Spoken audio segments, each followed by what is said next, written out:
Hello, everybody. Good afternoon. Thank you so much for being here with us today and all these days. I have to tell you, I can't contain my excitement because I've gained so much optimism by the level of discourse that we've had in these 3 days. So congrats, Yiorgos, for organizing what I think is an exceptional conference. And it gives me a lot of pleasure that we're having these discussions here in Greece. Sometimes it feels like we're kind of remote from the parts of the world where big technological advancements are taking place. But I think we've built a nice network and we're bringing all these voices here, so it's very exciting.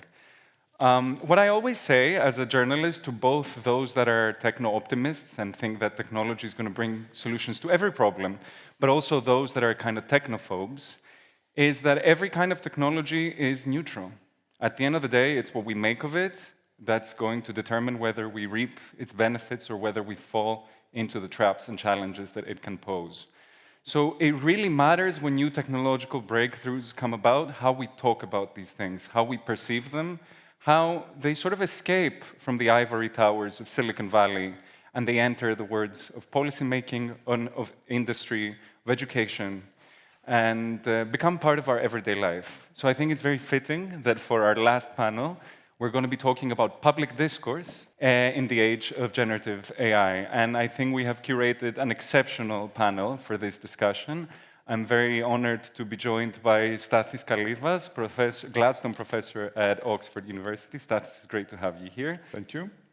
We must be already connected with Michail Bletsas, who's Director of Computing at MIT Media Lab. Very nice to see you. Same here. And of course, we have Yiorgos Nikoletakis, who's the founder of 100 Mentors and the host of the GenAI Summit for Southeast Europe.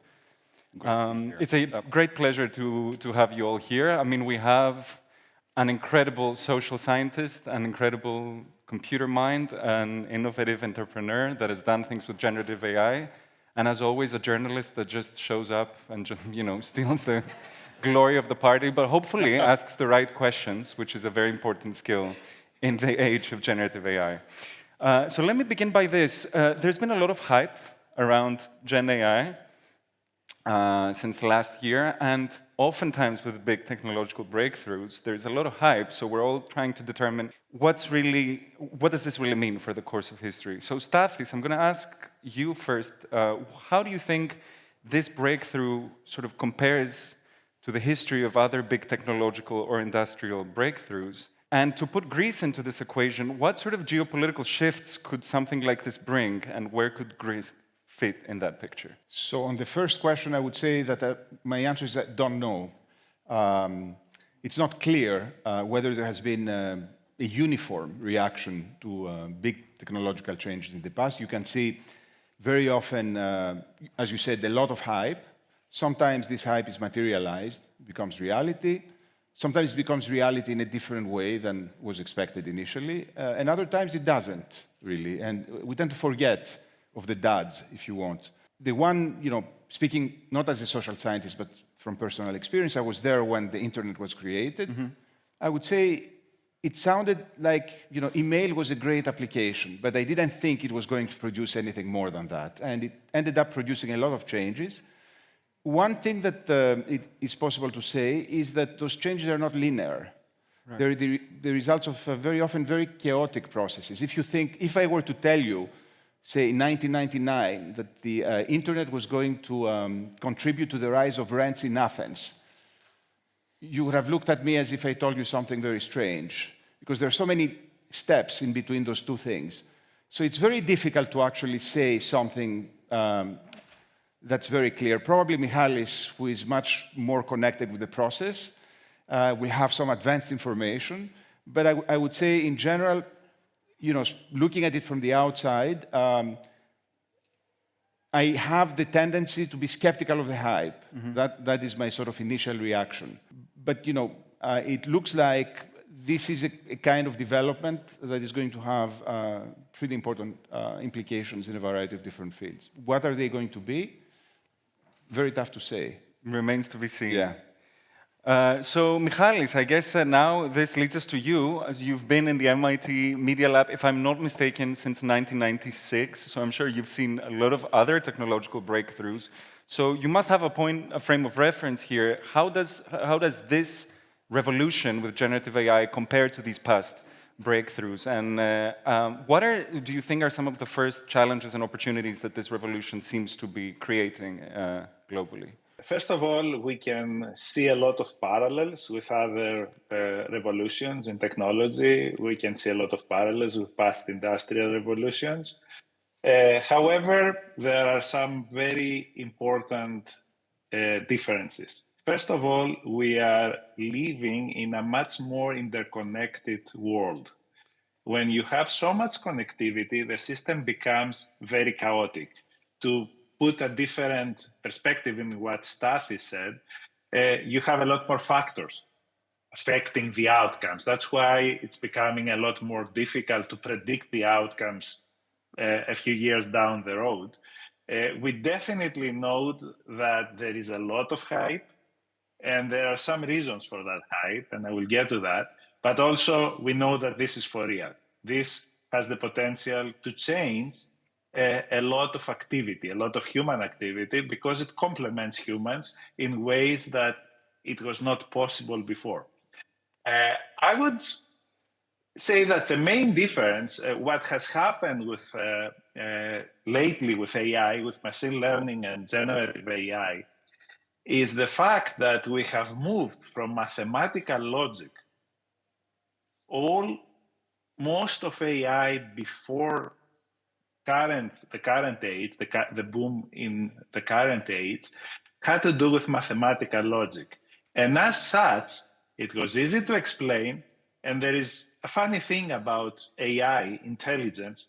The moment that we can explain something and replicate it in concrete steps, it stops becoming a mystery and we stop considering it intelligent. We used to consider intelligence doing algebra. Well, computers are doing algebra very well. We used to consider intelligence playing chess. Well, that's gone. Well, now we came to machine learning, and suddenly, because we are not relying anymore on logic, on mathematical logic, we are relying on statistics, we cannot explain it. So it has this magic in it, and it adheres to Arthur C. Clarke's third law, and is sufficiently advanced technology is indistinguishable from magic, and that creates all the hype around it. And make no mistakes, there is a lot of hype. And usually when there is a lot of hype, there are consequences of that. If you look at the stock market today, it resembles very well the stock market just before the burst of the bubble in 2000, because the internet bubble back then. So we always have to be careful. The dot-com bubble, yes, correct. So when it comes to Greece, I think that because we are talking about software, we're talking about advanced software, small countries like Greece have the opportunity to become players in the space.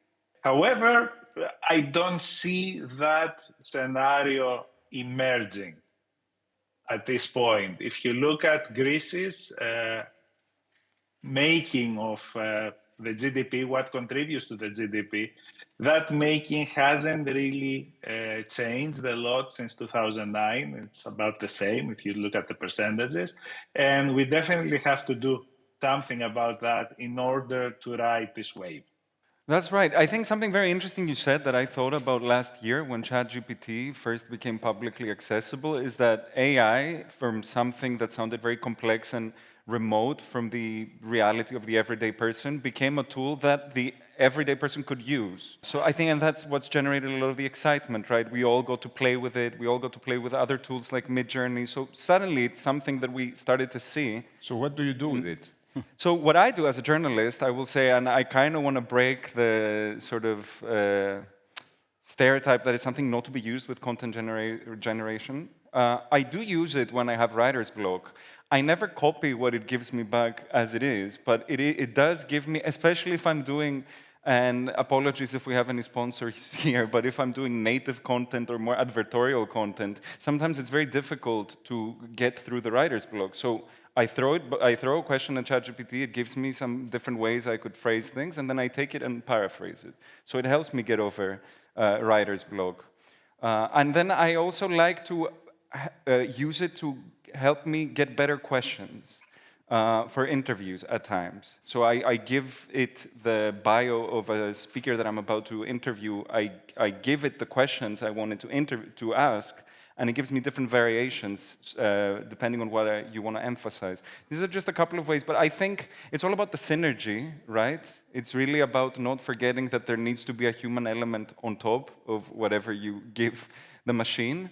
And this is where I kind of want to ask Yiorgos, how do you see this sort of evolution of this technology and the way it entered our everyday lives? What could this mean potentially? Is it really a democratic tool? Is it something that could be democratically accessible?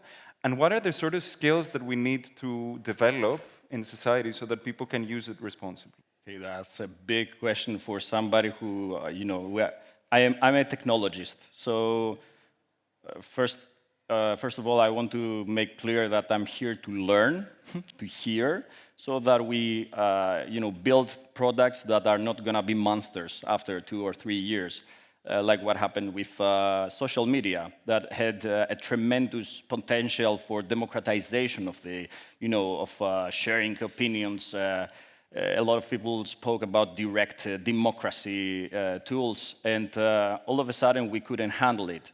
Yeah. So first of all, because I made this analogy, now that you have this tremendous capacity we have it on our hands, what happened with the social media in 15 years, we might see it in a couple of years. You are not going to be able to distinguish the signal from noise. But this is a non-optimistic way of looking at things. The nice thing about this particular technology is that because everything is on natural language, and everybody can participate right away. So you will go through all the adoption phases of a normal distribution with early adopters and till the late majority. But this is going to happen very fast, which means that everybody in any organization, or no matter how marginalized we are in terms of our literacy, like digital literacy,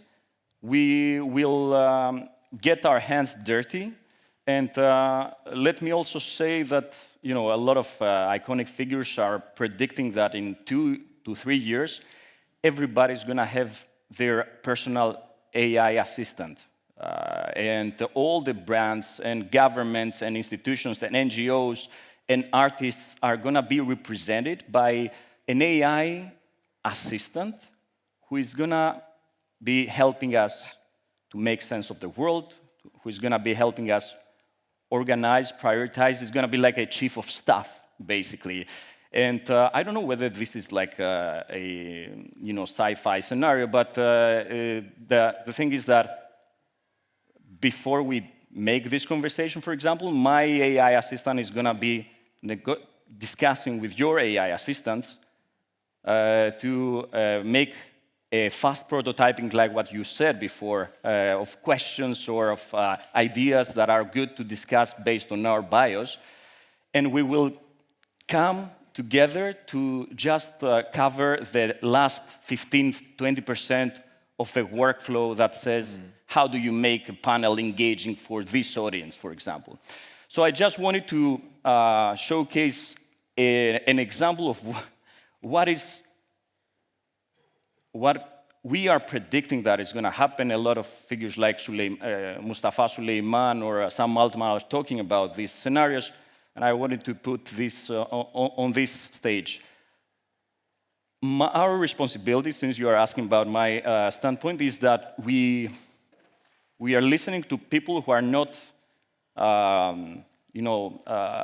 tech freaks or optimistic per se, more philosophical standpoints, who are more skeptical, and we take everything into account because we build GenAI products and GenAI methodologies, and I'm here to learn a lot from you.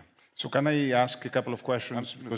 So the first question is, what is the structure of the technology? Because this is a technology that, as I understand it, depends very much on processing vast amount of data. And so those who have control of the data are going to have the control of the technology. So you may have a structure in which small businesses around the world do small things, very much like those who produce apps. Right. And then you have the big technological companies that control all the data and control the technology model and are able to basically shut out whoever they want whenever they decide to absorb some of this business. So that creates a structure of technology that I wouldn't say is very promising for those who are outside, and there is a very strong sort of monopoly distribution and character. The second thing is when you share everything, when you share your personal data, there is a point in which you may cease to have control of yourself. And that raises, again, lots of different questions. And one of the things that we've learned from all the debates about social media is how difficult it is to control companies and to regulate them. And finally, the third thing that comes to mind is that a lot of things that sometimes sound like a gain in productivity might not necessarily be one. So say the assistant. Yeah. We may get an assistant and we multiply the work in getting into touch without necessarily doing something more efficiently. And so perhaps Michalis has ideas on that, but these are the questions that come to mind when I hear these kinds of ideas. I mean, I share the first question, and the concern I have there, before we go to Michalis, because I'm really curious to hear your answer, is the alternative to this big concentration of data, hence power, is making things open source, which then creates new risks, right? Because you make things, you say, let's have the data be available. How do you know if different kinds of actors with bad intentions can access this data or these tools? So it's really a difficult thing to regulate, isn't it? So Michalis, I'm really curious what your answers are to the questions posed by Stathis. First of all, I've been in computing professionally involved since 1986. That was my first paid job. And I have seen the pendulum going between central and distributed. Right now, we are moving a lot towards centralization. Back in when I started working at the Media Lab, we had this Things That Think consortium. Essentially, we're putting sort of what we now cannot call intelligence, but some kind of computing into everyday objects. We're connecting them to the network. And we had the concept of a personal agent that was going to make sense of all of that. Where our vision totally differs from what developed eventually is that personal agent was running on your own device. Back then, we didn't have cell phones. Some of us were wearing a lot of computing on their vests, etc. But it was going to live in your home, and that information was never going to leave your home unless there was a very specific reason for that. The current view, if back then you could have described to me the world that we live in today, I would be freaking out very seriously. The technology is nothing but democratic. The technology cannot be used without relying on the vast internet companies in Silicon Valley, just because the systems required are huge, the energy requirements are huge. So I think that maybe because of open source, maybe because of progress in microelectronics, which despite all the walls that Moore's law has hit recently, is advancing again. We should be able to get some control back and into our own devices without having to share all that information with the big giants. That's one point. The second point has to do with how this technology has been developed right now. Universities don't have a big role anymore. Progress has been driven by very, very few entities. The damage that this has done to society is already past us. I mean, AI has done the biggest amount of damage in the form of the recommendation engines that we all use every day, and they mediate the content that we see. So we have already lost a lot of our agency. I mean, people will tell you that, oh, this is based on your preferences, et cetera, et cetera. Yes, it is based on our preferences, but it's based on our hormonal preferences, very low-level preferences, and not higher logic preferences, in order to keep us engaged with social media as much as we can. So we are already in a dystopian future, and the way these tools are being used right now are going to benefit mostly those dystopian characteristics unless we do something drastic to change that course. And if we look at previous industrial revolutions, this is what happened with a lot of them. In order to get the benefits to trickle down to as many people as possible, we had to change course drastically. What I would say is I've heard this concern, I share this concern, and I've heard it around me in society more than ever before. Could this be perhaps the turning point where people see the need for a real human agency in this AI breakthrough, the need to really put themselves in this equation? Because the more I talk to people out there, they tell me, yeah, this algorithmic curation is dystopian. So let me ask you, Yiorgos, do you think that, like, is it the time, is this creating the condition for us to sort of pivot this AI breakthrough, this AI revolution into a future where humans will have more of an integral role in what the AI produces? Thank you for a great pass to say that this very summit and the mission that we as an organizing team have put together is about putting the human in the loop, as we keep saying, which means that you don't put the human in the loop because of an altruistic, approach, but you find where categorically the machine is different to the human, and you put the human as in complementary ways in workflows, and you have to make this conversation practical. This is why we try to make this summit a very context-specific one, context-specific meaning like industry and role-specific. I know I'm being technical right now, but it is very important if you really want to avoid a dystopian future, which is very, very likely, don't get me wrong, you have to get your hands very dirty and get into the details. And the main message I want to portray here, and the main message of a 25-member organizing team, and you are a member of this team, and we really thank you, Niko, is that the game is on. This is a technological revolution that is played in front of our eyes. And the main difference of Greece and Southeast Europe, or Europe in general, as opposed to the American attitude, is that we are waiting for America to produce in order to import this technology again. And we brought the summit and those people from the source, the Stanford, OpenAI people that you saw today and yesterday, and Google, NVIDIA people, because the only difference at this point, I mean, there are so many objective difficulties in making, for example, Greece a hub for this technology, but the main thing is an attitude that is very risk-averse here.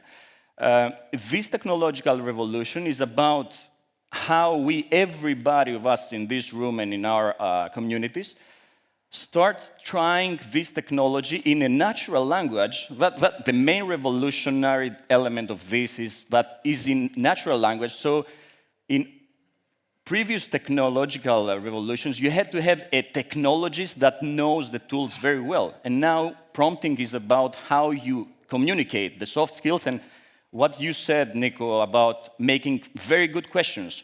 So if you know how to make very good questions, you can really become a GenAI, let's say, I wouldn't say expert, but GenAI empowered in your field. So I want to, deliver a very positive message here, because there are so many dystopian scenarios, and say that it's about becoming very specific, and we will continue with the team working on a very context-specific content with the summit and master classes for Greece and the neighborhood. I think also you do great things in GenAI and education, which is something that it really interests me because we already heard from Michalis that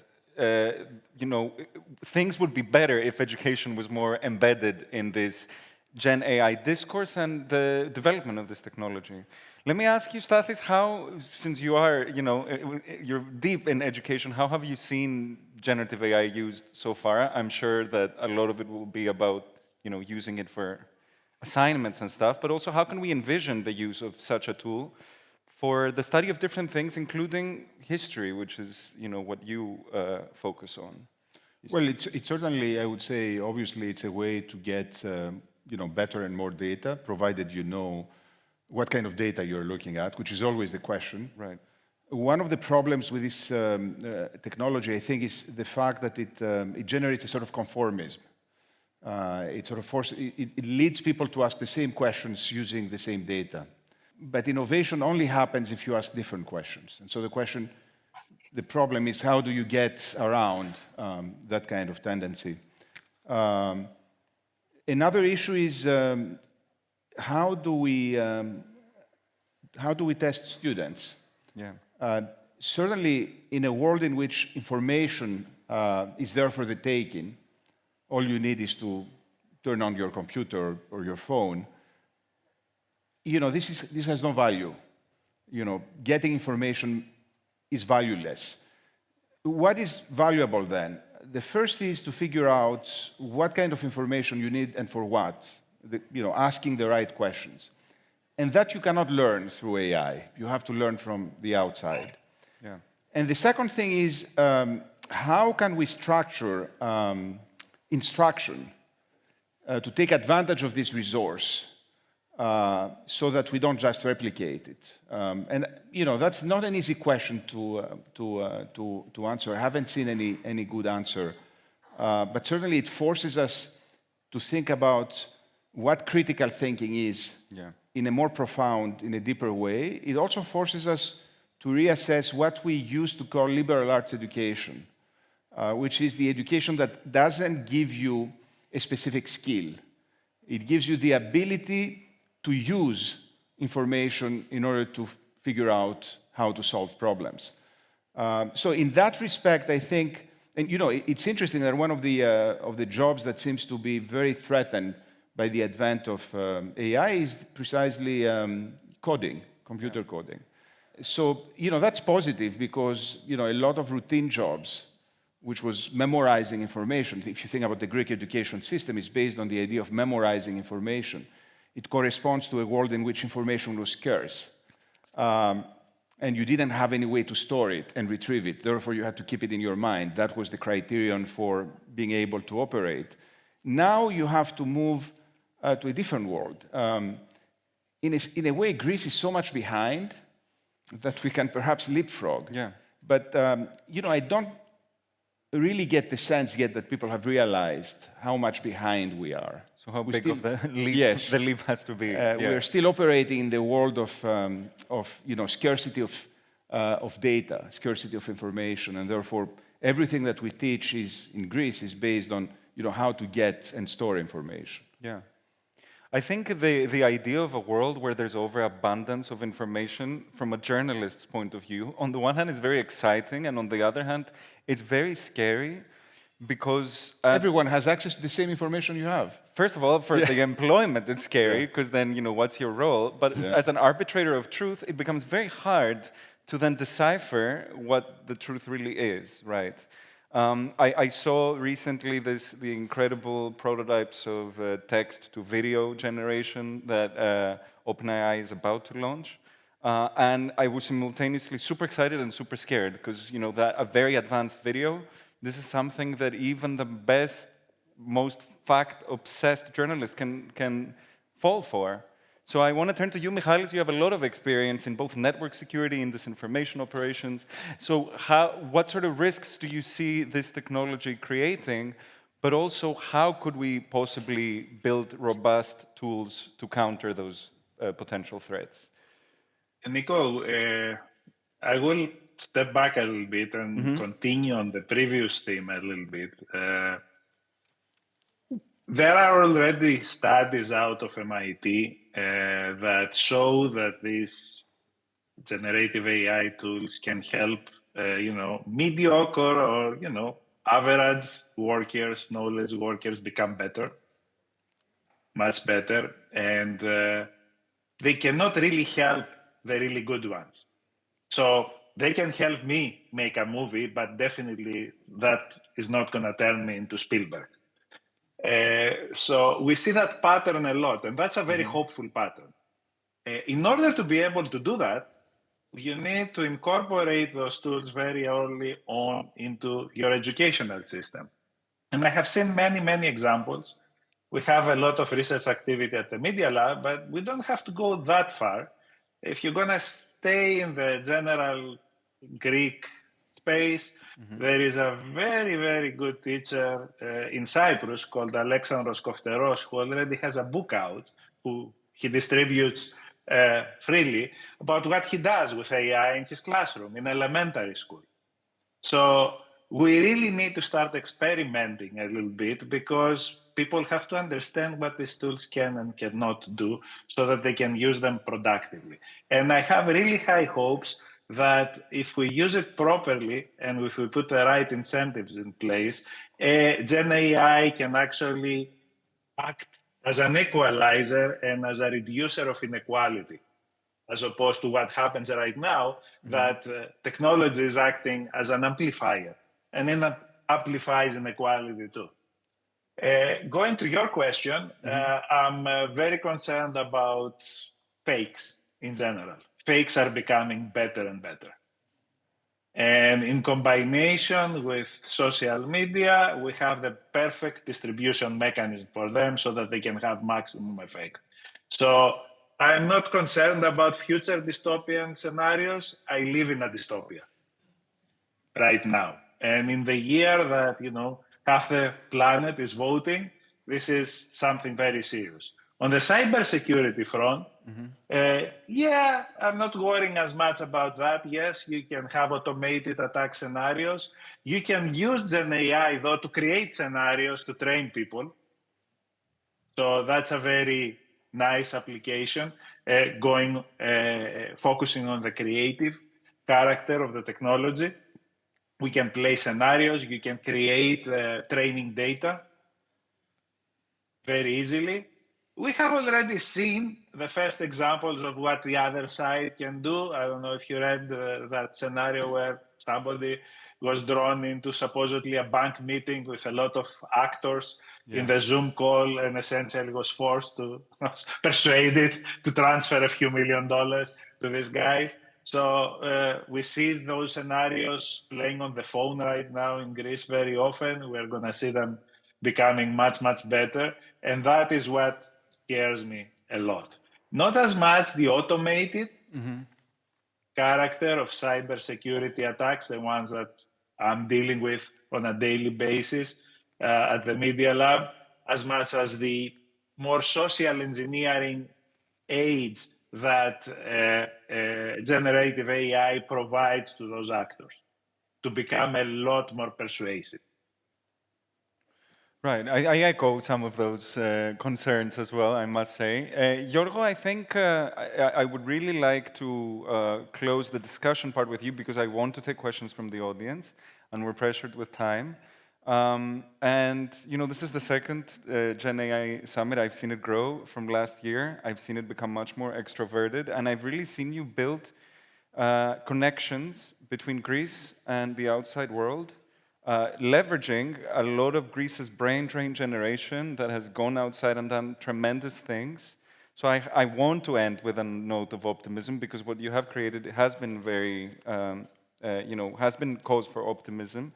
How do you think that this GenAI revolution can help us sort of build more bridges that way and help Greece make that leapfrog that Stathis was mentioning before?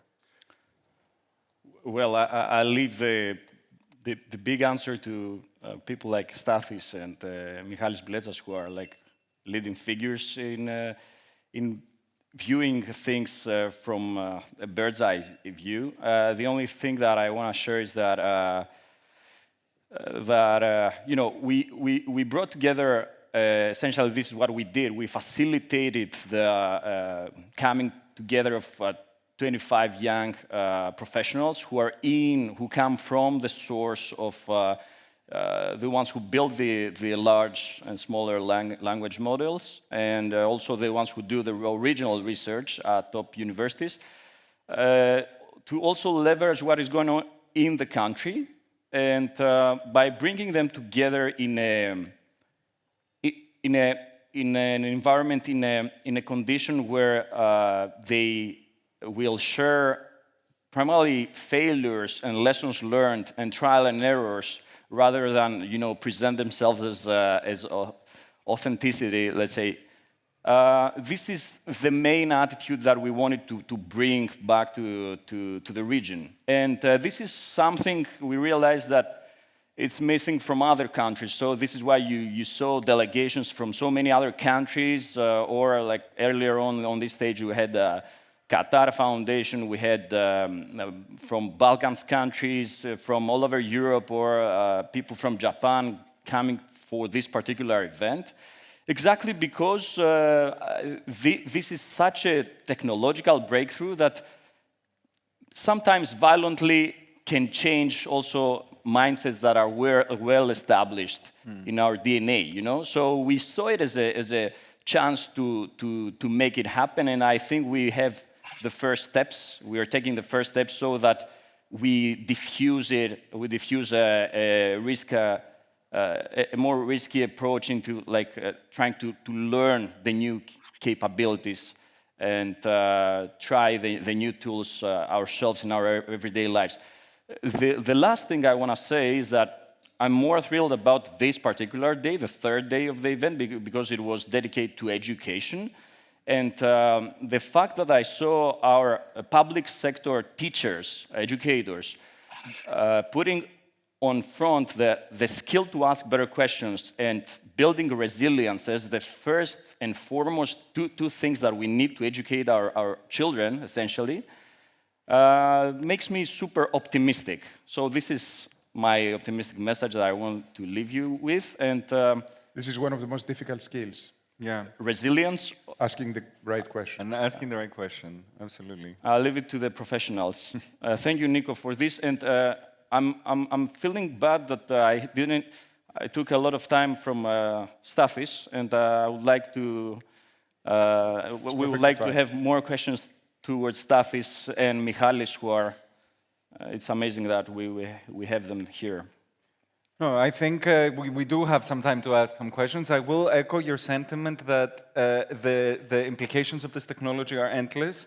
It's very important to know our own human limitations. I did really appreciate in this conference that even though we had expert opinions, no one really wanted to speak as an authenticity or an expert, which in Greece you get a lot of. Exactly. We have an production of experts for some reason. So it was great to have that. Let's get some questions from the audience. I think we do have a microphone that can be passed around.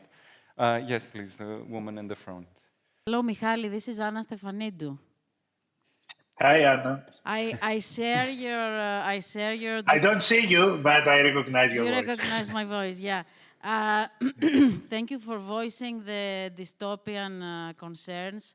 I'm afraid I think it was the first time we've heard the word these 3 days, and I'm glad to. I want to say that I live in the same world as you, the dystopian one.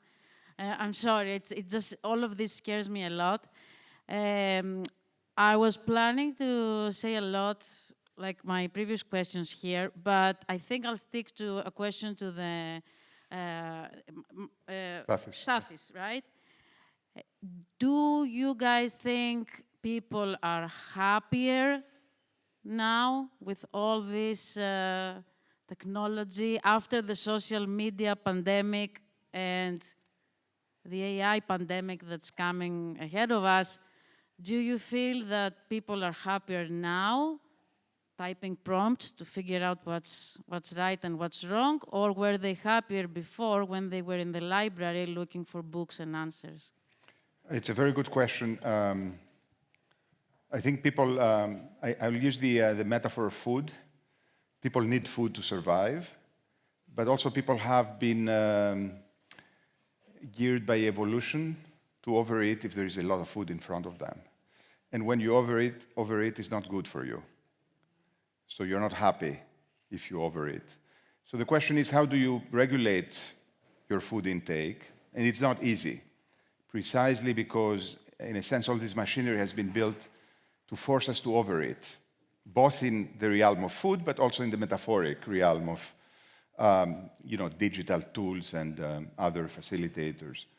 But more generally, I think, this is one of my sort of pet ideas, which is that I think Greece has a sort of comparative advantage in making people happy.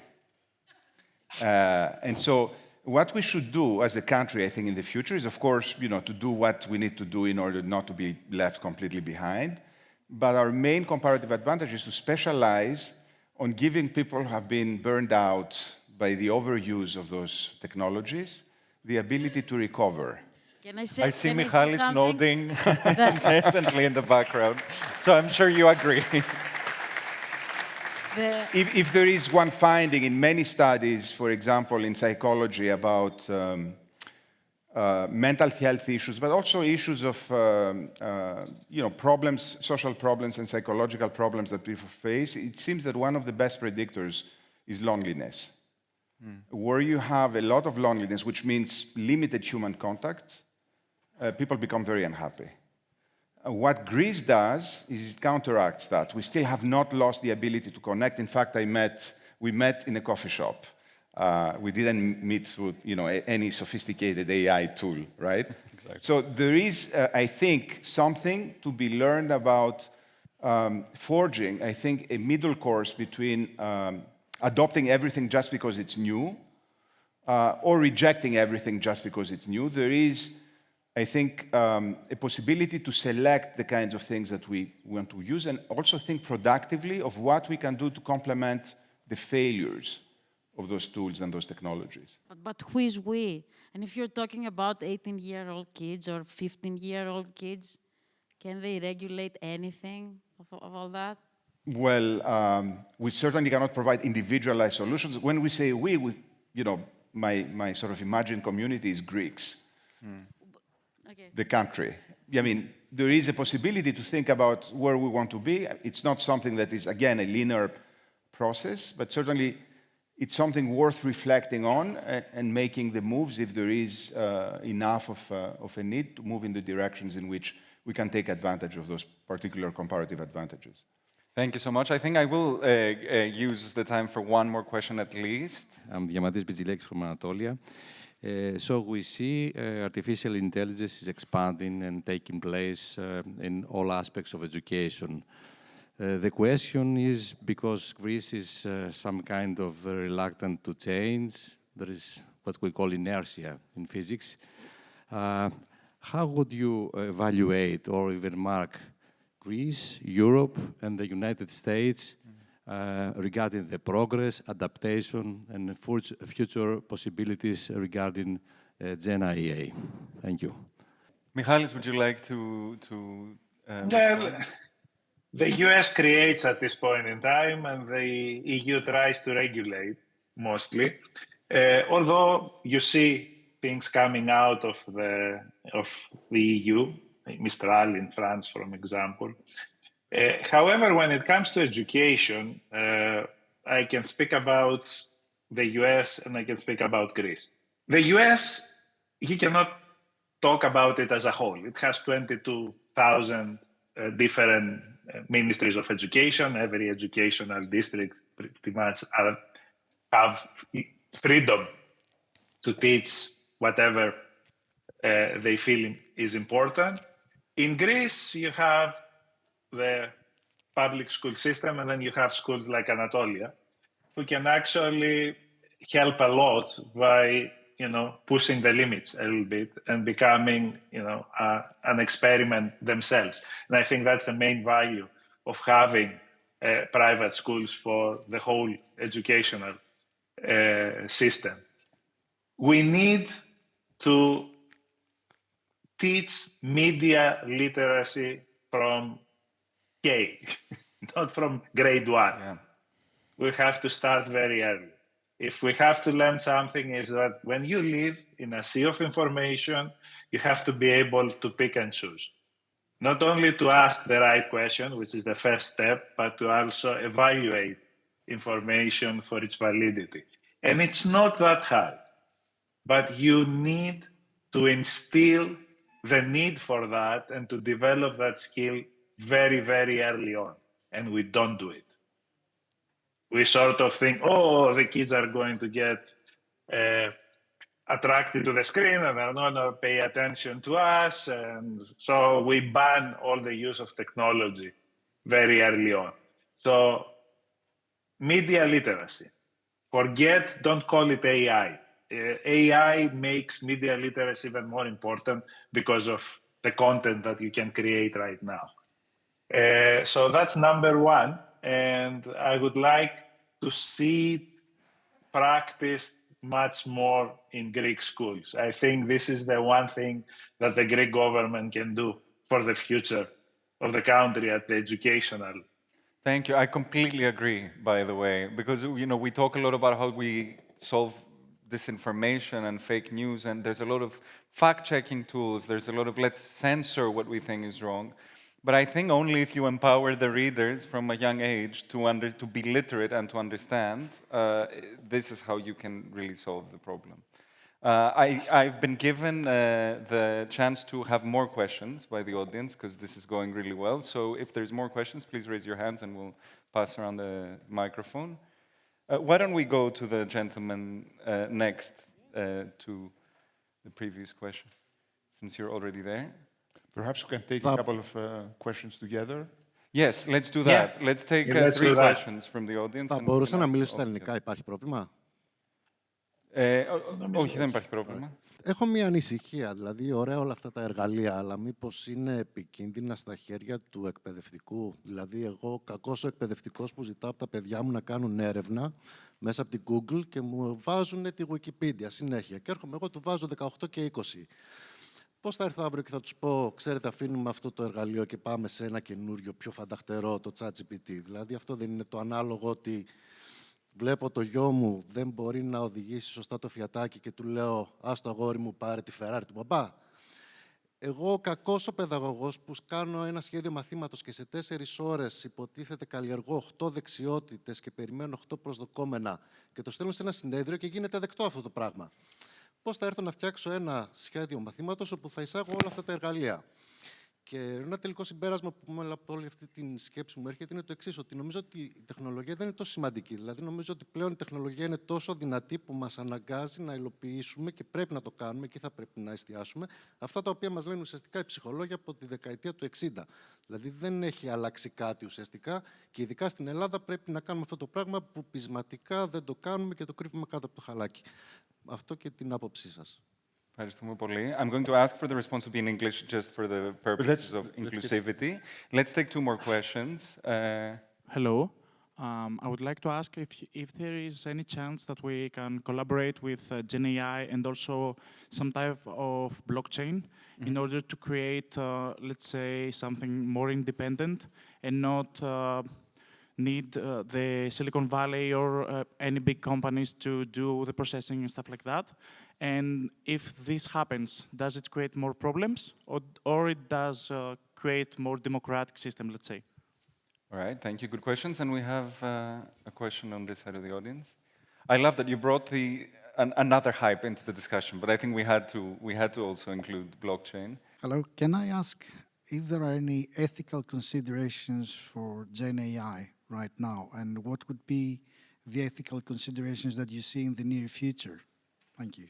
All right, so the first question was what if generative AI tools happen to end in the hands of an educator that's not doing their jobs responsibly, if I understood correctly the question.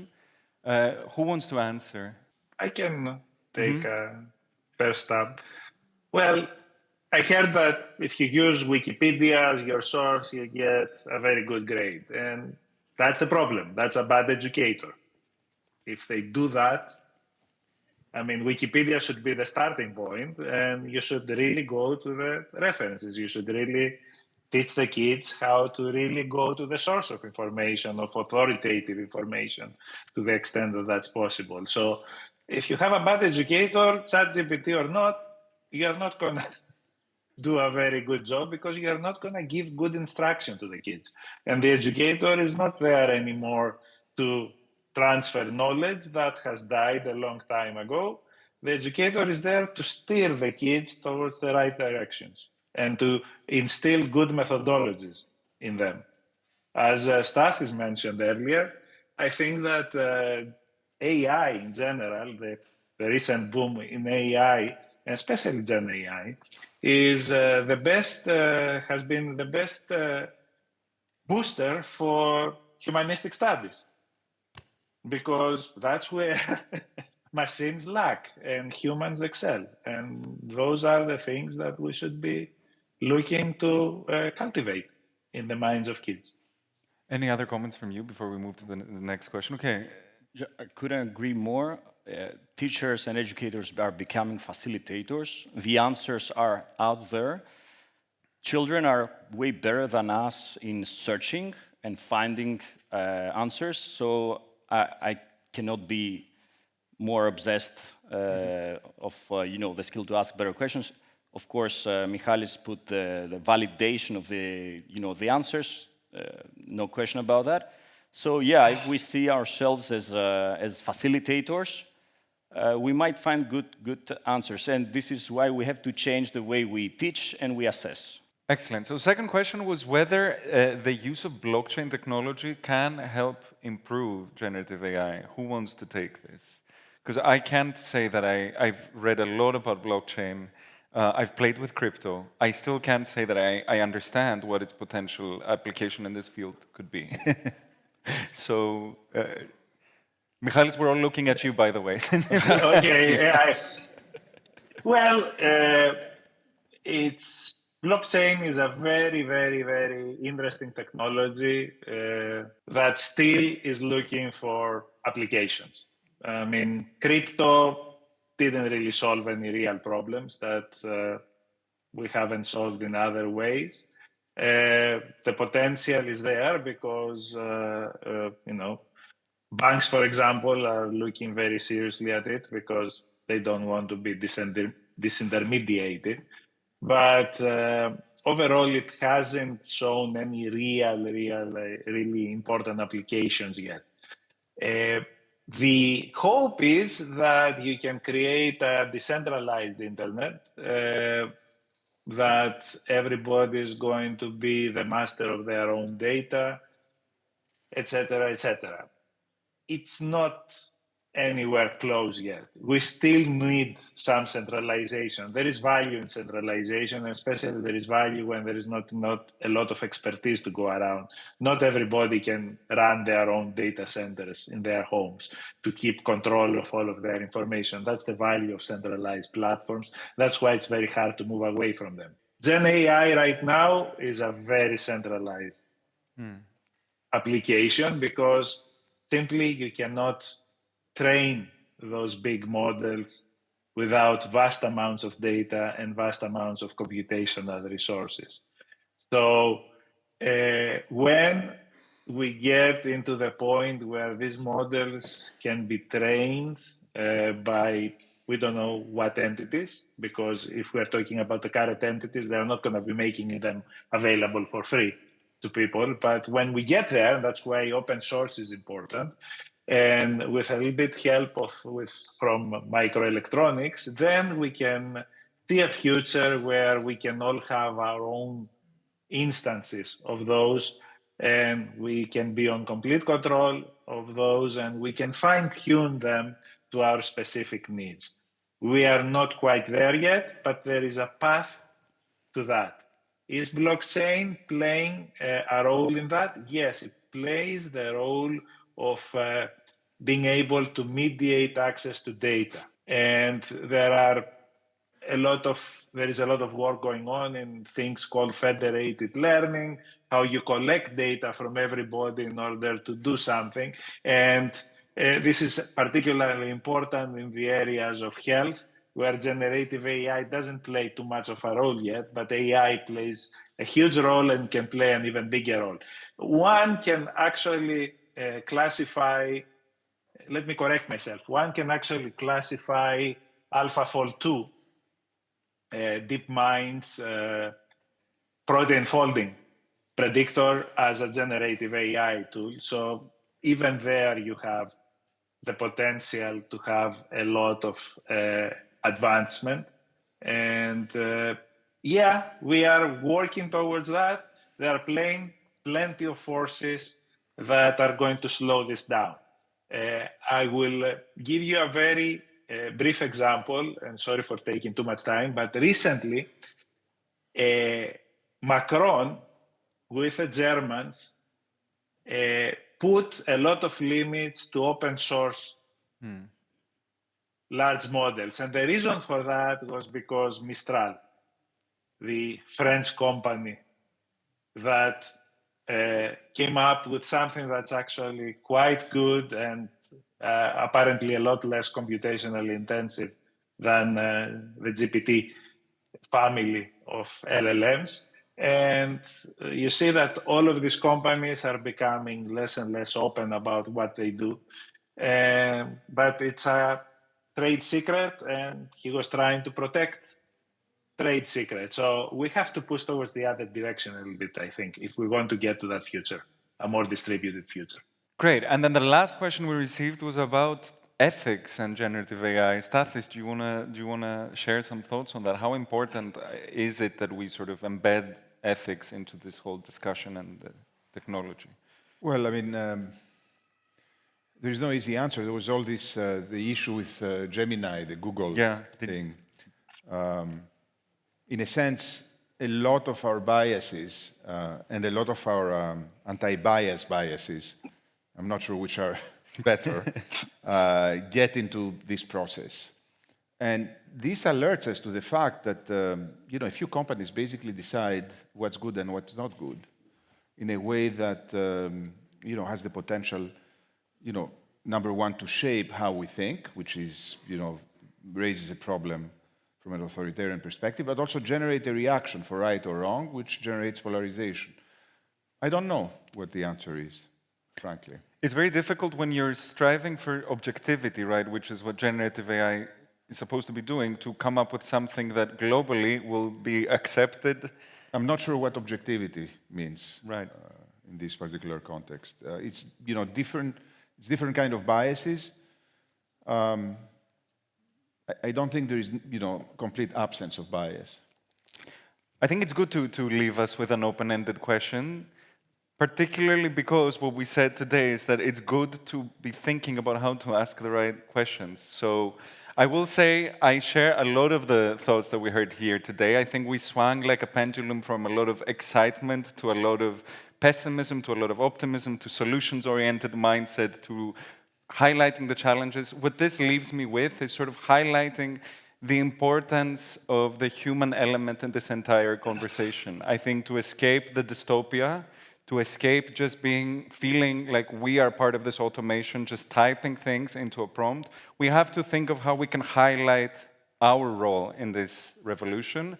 And like Stathis said, I think Greece is kind of a great place to ponder about that. It does have a competitive advantage in happiness, and I'm really grateful that we had this very open-ended discussion here in the heart of Athens. Thank you all.